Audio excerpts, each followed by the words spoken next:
आज की कहानी है दो सच्चे दोस्तों की। ये कहानी है एक शाही हाथी की। पाटलिपुत्र के राजा के पास वैसे तो अनेक हाथी थे, पर एक हाथी कुछ खास था। राजा और राज्यवासी उस शाही हाथी को अपने राज्य का प्रतीक मानते थे। शाही हाथी का बहुत ख्याल रखा जाता था। उसे स्वादिष्ट भोजन करवाया जाता था, नहाने के लिए नदी के किनारे ले जाया जाता था। लोग उसकी पूजा करते थे।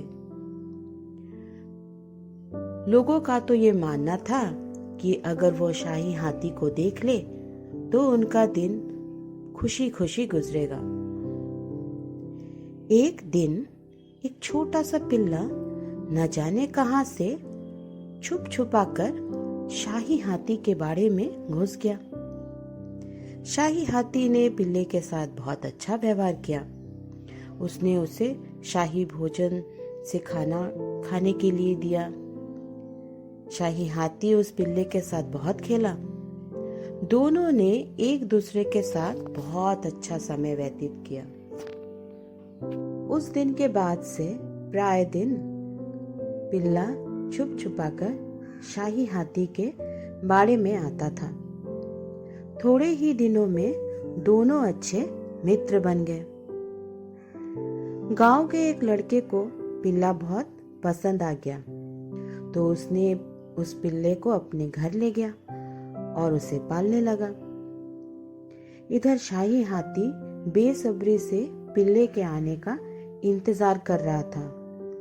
दिन गुजरे पर पिल्ले का कोई नामो निशान नहीं था। शाही हाथी ठीक से खा पी नहीं रहा था और वो जल्द बीमार हो गया।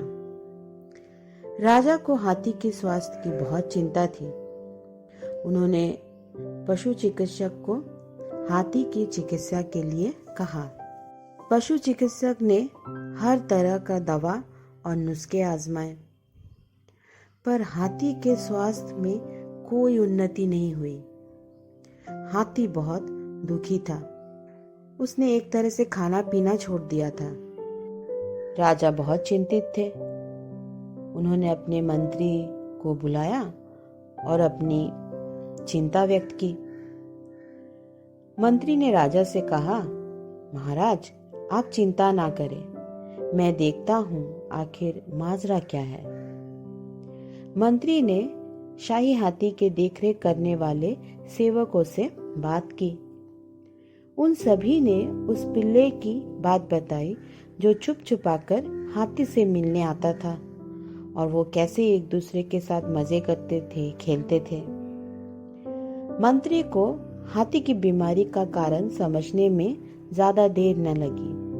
उन्होंने तुरंत कुछ सैनिक उस लड़के के घर भेजा और उस पिल्ले को लाने का आदेश दिया। हाथी ने जब उस पिल्ले को देखा तो वो खुशी से झूम उठा। राजा, मंत्री और वहां खड़े सभी लोग इस दृश्य को देखकर बहुत खुश हुए। राजा ने कहा, यह पिल्ला जब चाहे शाही हाथी से मिल सकता है और चाहे तो शाही हाथी के साथ रह भी सकता है। धीरे धीरे हाथी का स्वास्थ्य भी ठीक हो गया। लोगों ने जब इस घटना को सुनी तो उन्होंने उन दोनों की दोस्ती की बहुत वाहवाही की।